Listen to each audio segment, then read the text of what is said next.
East Bengal যে ফুটবলটা উপহার দিচ্ছে। শুরু হয়ে গেল আজকের দ্বৈরথ, ইস্ট বেঙ্গল বনাম মোহামেডান স্পোর্টিং ক্লাব। সুজিত কি করবেন, লক্ষ্যতা, ওহো, গোল হতে পারে, গোল! মোহামেডান স্পোর্টিং গোল করে বেরিয়ে গেল। ওখানে বামিয়া সামাদ গোল করলেন। একটা চমৎকার আক্রমণের অন্তিম পরিণতিতে গোল পেয়ে গেল মোহামেডান স্পোর্টিং ক্লাব। বল রেখেছে, look at him, well timed run জোসেফের, মোহামেডানের জোসেফের, হীরার মাথার উপর দিয়ে, কিচ্ছু করার নেই, nothing to do, absolutely top class of the ball run, তার সঙ্গে ব্রিলিয়ান্ট ডেলিভারি, ব্রিলিয়ান্ট। আর যে ডেলিভারিটার সময় তারপরে মুহূর্তে ইস্ট বেঙ্গল মুহুর্মুহুর আক্রমণ করছে। দেখা যাক বিষ্ণু কি করেন। বিষ্ণু ইনস্টেপে রেখেছেন বাঁ পায়ে, কিন্তু খুব ক্লোজে চলে গেছে। চলতি বলে শট এবং গোল! জেসিন টিকে গোল পরিশোধ করে দিলেন, যার ফলে এই মুহূর্তে খেলার ফলাফল 1-1। অ্যাকচুয়ালি বিষ্ণুর যখন বলটা তুলেছে তখন অনবদল পরপর দুটো গোল পেল। এখানে আরেকটু তাড়াতাড়ি ক্লোজ ডাউন হয়তো হতে পারতো, কিন্তু সব থেকে ইম্পর্টেন্ট হলো জেসিন এই পরপর দুটো ম্যাচে যেভাবে গোল পেল, সেটা কিন্তু একটা অন্যরকম ব্যাপার। আবার পাল্টা আক্রমণে কি ইস্ট বেঙ্গল আসতে পারবে? মোহামেডান স্পোর্টিং খেলোয়াড়দের গ্রাউন্ড কাভারেজ আজকে কিন্তু দুর্দান্ত লেগেছে। অবশ্যই প্রত্যেকটা প্লেয়ারের যায় খেলা।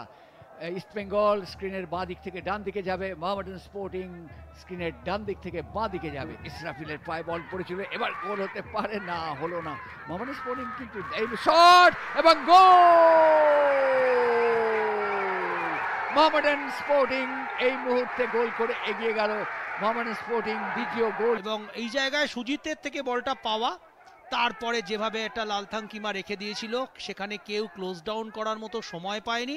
এটা কিন্তু আনইনটেনশনাল প্রথমবার, তারপরে কোনোভাবে সেটাও কিন্তু একটা জড়াবনির মধ্যে বলটা থেকে গেছে। এবং তারপরে নিজেদের মধ্যে দেওয়া নেওয়া করে চমৎকার ভাবে এগিয়ে আসছে। এই মুহূর্তে শট নেবেন, বাঁ দিকে শট, কিন্তু লাভলি টার্ন, তার আগের টার্নটা খুব সুন্দর, নিজের জন্য অ্যাঙ্গেল ক্রিয়েট করেছে জেসিনের সঙ্গে। এখান থেকে লালথানকিমা গোল হতে পারে, লালথানকিমা ব্যাক মাইনাস, এবার শট, সাকা, না হলো। এখান থেকে যেভাবে বুদ্ধিমত্তার সঙ্গে কাটব্যাক করেছে, তারপরে হচ্ছে না আজকের দিকে। যাই হোক, আক্রমণে ইস্ট বেঙ্গল, দেখা যাক আক্রমণ থেকে ফায়দা তুলতে পারে কিনা জেসিন টিকে। এবার কি ইম্পর্টেন্ট হলো, পাঁচটা করেছে যথেষ্ট পাওয়ারফুল, যে বিপদ সীমার বাইরে পাঠিয়েছে। ছিলেন কুশ, পারেননি। ডান দিক থেকে আবার লালথানকিমা, মোহামেডান স্পোর্টিং এর ঝোড়ো আক্রমণ আসছে ডান দিক থেকে বারবার। এবার সাকা এবং লালথানকিমার যুগলবন্দি দেখা যাচ্ছে।